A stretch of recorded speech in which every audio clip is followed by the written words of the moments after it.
నాన్న కోసమో అమ్మ కోసమో అని చెప్పి నీ జీవితాన్ని నాశనం చేసుకోకు నాన్నా. అసలిదంతా ఆ లోకేశ్వరి ఆ గుండమ్మ వల్లే వచ్చింది. తనే పెళ్లి కూతురన్న విషయం చెప్పకుండా ఆ లోకేశ్వరి నాటకాలాడింది. ఆ గుండమ్మ బట్టలంటూ మన ఇంటికొస్తూ ఇంటి చుట్టూ తిరగడం చేసింది కాని లోకేశ్వరి తన చెల్లెలని, ఆ ఇంట్లో పెద్దమ్మాయి తనేనని తను కూడా చెప్పలేదు. నంగనాచి.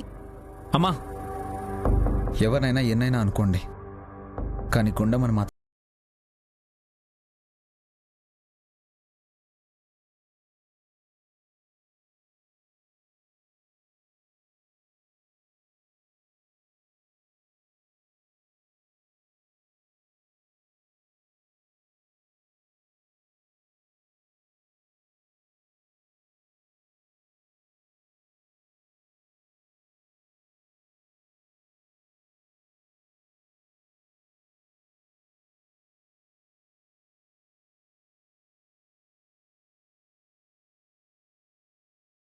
దాని జీవితం గురించి పక్కకి పెట్టి ఇష్టం లేని పెళ్లి చేసుకుని నీ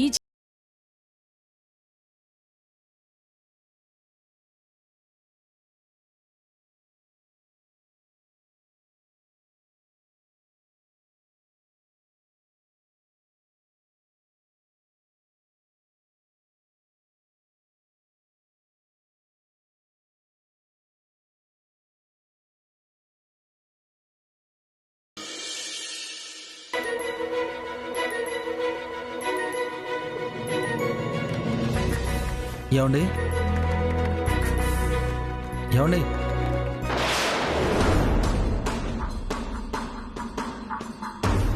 అశోక్, ఇతను వచ్చాడేంటి? మళ్ళీ అన్నతో మాట్లాడాలి రమ్మంటాడా? ఇది వరకు ఫోన్ చేసి చెప్పేవాడు, ఇప్పుడు డైరెక్ట్ గా ఇంటికే వచ్చేసాడు.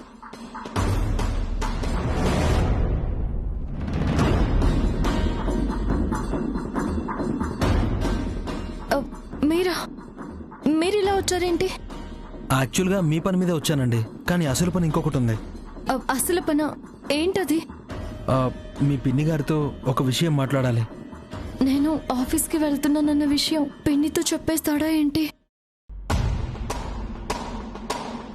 చూడండి, మీరెవరితో ఏం మాట్లాడినా పర్వాలేదు, కానీ ఇప్పుడు పరిస్థితే వేరు. దయచేసి మీరు వచ్చిన పని చూసుకొని వెళ్ళిపోండి. మీరెందుకు అంత కంగారు పడుతున్నారు? అదే, మీరు మా పిన్నితో మాట్లాడాలి అంటోంది. బాబు, ఆంటీ, నువ్వేంటి ఇలా వచ్చావు? నాన్నగారు మీకు ఇవ్వమని పంపించారండి. ఓ, ఇంటి కాబోయే కోడలికి నగలు పంపించారా? అవునండి. హాయ్. హలో. ఏంటి డల్గా ఉన్నారు? ఇతను మాట్లాడుతుంది గుండమ్మ గురించి అనుకుంటా. డల్లా? అలాంటిదేం లేదు బాబు. అలాంటిదేం లేదని మీరు అంటున్నారు, కానీ తన ఫేస్ చూస్తేనే తెలిసిపోతుంది.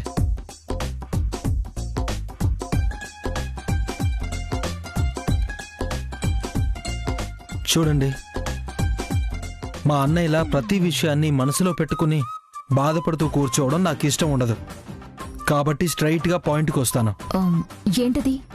తనకి పెళ్లి ఇష్టం లేదు, ఆ విషయం మీకు కూడా తెలుసు. ఏవండి, మధ్యలో మీరు మాట్లాడకండి. పెళ్లి ఇష్టం లేదు అంటున్నాడు. ఎవరి గురించి మమ్మీ? ఇంకా అర్థం కాలేదా? గుండమ్మ గురించి మాట్లాడుతున్నాడు లోకే. చూడు బాబు, పెళ్ళనేది లైఫ్కి సంబంధించిన విషయం. ఇలాంటి విషయాల్లో పిల్లలు తీసుకునే నిర్ణయాల కంటే పెద్దవాళ్ళు తీసుకునే నిర్ణయాలే కరెక్ట్గా ఉంటాయి. పెద్దవాళ్లు కుదిర్చిన పెళ్లిళ్లే 10 కాలాల పాటు బాగుంటాయి.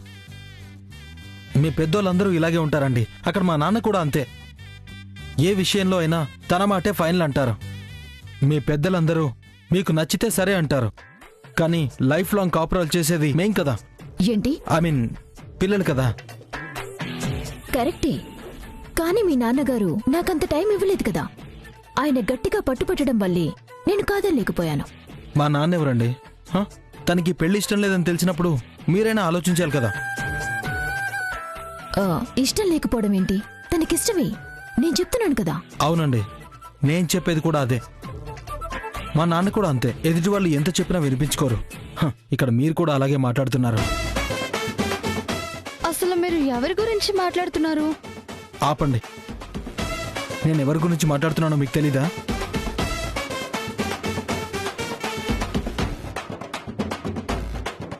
ఇలా అమ్మ కోసం నాన్న కోసం తల వంచితే తర్వాత జీవితాంతం బాధపడాల్సి వస్తుంది. అమ్మ నాన్న అంటే గౌరవం ఉండాలి, కానీ జీవితం బలి చేసుకునేలా ఉండకూడదు. నిదానమే ప్రధానమని పెద్దలు అన్నారు. ఆలస్యం అమృతం విషం అన్నారు. ఆ విషయం అండర్లైన్ చేసుకోండి. పెద్దవాళ్ళుగా మా మాటే చెల్లాలనే మూర్ఖత్వం నుంచి మీ పెద్దవాళ్ళు బయటికి రావాలి. లేదంటే పిల్లలే ఏదో ఒక రోజు ఎదురు తిరుగుతారు. మీ పెద్దవాళ్ళు అడ్డుకట్ట వేసే కంచుకోటని బద్దలు కొట్టుకుని బయటకు వస్తారు. నచ్చిన వాళ్ళని పెళ్లి చేసుకుంటారు. ఆ విషయం మర్చిపోకండి. ఈ ప్రాబ్లం ఎలా సాల్వ్ చేయాలో తెలుసు. మీ అమ్మగారి దగ్గరికి వచ్చి ధైర్యంగా నేను చెప్పాలనుకున్నది చెప్పాను. ఇప్పటికైనా మీరు ధైర్యం చేసి మీ మనసులో ఉన్న మాట బయటికి చెప్తే బాగుంటుంది. బాయ్. అసలు అతను దేని గురించి మాట్లాడుతున్నాడో నీకేమైనా అర్థమైందా మమ్మీ? అర్థం కాకపోవడానికి ఏముంది? గుండమ్మ తరపున వకాల్తా తీసుకుని మాట్లాడాడు. దానికిష్టం లేకుండా నేను పెళ్లి చేస్తున్నానని నాకు వార్నింగ్ ఇస్తున్నాడు.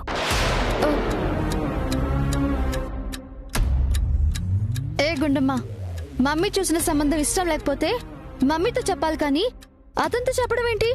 అయ్యో పిన్ని, నేను చెప్పలేదు. చెప్పకపోతే బియ్యాల వారింటి నుంచి లోకి కోసం నగలు పట్టుకునొచ్చిన వాడు ఆ పని చేసుకుని వెళ్ళిపోకుండా నీ గురించి ఎందుకు మాట్లాడుతున్నాడు?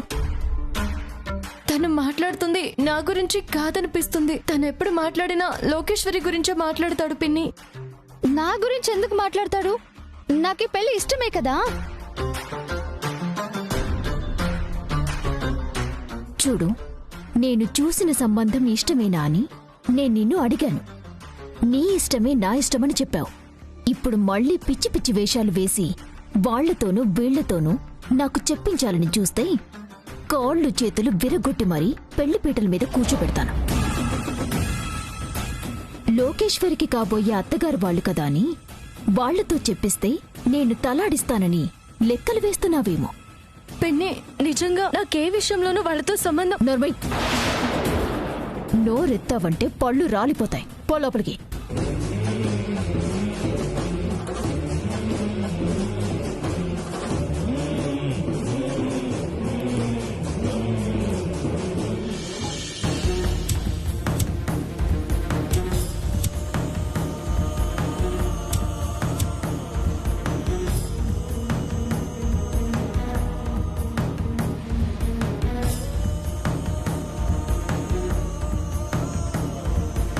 గుండమ్మకు ఒకసారి కాల్ చేసి మాట్లాడితే బాగుంటుంది. Call to Gundamma.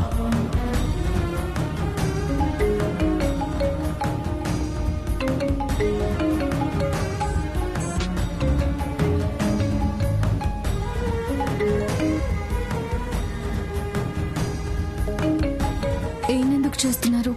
తన మనసులో నా మీద ఇష్టం ఉంటే డైరెక్ట్ గా వచ్చి నాతో చెప్పాలి, లేదా పిరికి వాళ్ళ కామ్గా ఊరుకోవాలి. అంతేగాని వాళ్ళ తమ్ముడిని పంపించి మాట్లాడిస్తాడా?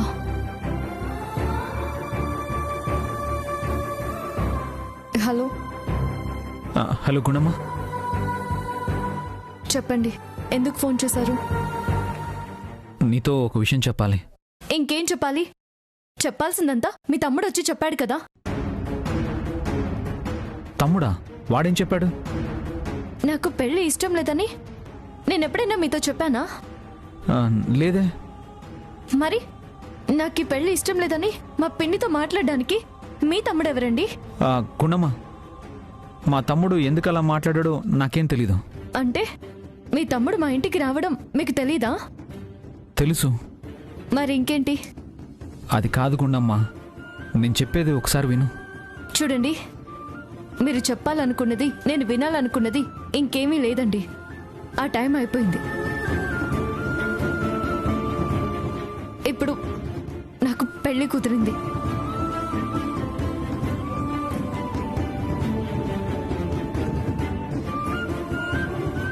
మీరిప్పుడు నా చెల్లెలికి కాబోయే భర్త. మీరేం మాట్లాడాలనుకున్నా నా చెల్లెలతో మాట్లాడండి.